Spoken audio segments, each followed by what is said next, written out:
hello guys welcome छ हाम्रो यो फेरि पनि मिनी भ्लगमा र आज चाहिँ हामी यहाँ छोटो मिनी भ्लग लिएर आएको र आज चाहिँ हामी चाहिँ बिहान बिहान उठेर कोदोको रोटी बनाएर कोदोको नास्ता खाएर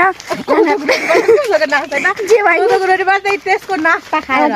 नास्ता खाएर हामी चाहिँ जान लागेको छौँ गौली नै हेर्न सक्नुहुन्छ गाइस यसले के भन्छ भने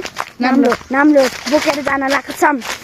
र हामी पुग्ने चाहिँ त्यहाँनिर हो हेर्नु कति राम्रो भन्छ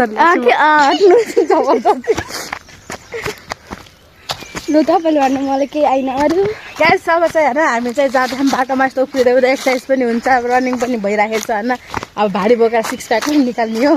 त्यसपछि अब आमा छोरी जाँदैछौँ बिहान पनि नाक मात्र देखेर र गाई जाएको हाइट यति पनि छैन ल उफ्री हेर्थ्यो मभन्दा यतिले सानो हुनुहुन्छ बेइज्जत नम्बर 1 कोही खाली हुन्छ नि हामी लागि भन्न सक्नुहुन्छ हामी दुइटा अनम्यारिड हो गाइस अनि बाहिरका गाइजहरू म चाहिँ सानै उमेरको हो र हेर्न सक्नुहुन्छ हो त म भने नि ठुलो गाइस यहाँको उमेर चाहिँ कति भयो भर्खर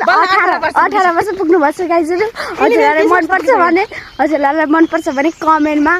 राम्रो कमेन्ट गर्न नबिर्सिनु होला र जसले मनपर्छ अर्डर गर्नु होला र कन्ट्याक्ट नम्बर चाहिँ मलाई भन्नु होला र हामी तपाईँहरूलाई कोदोको रोटी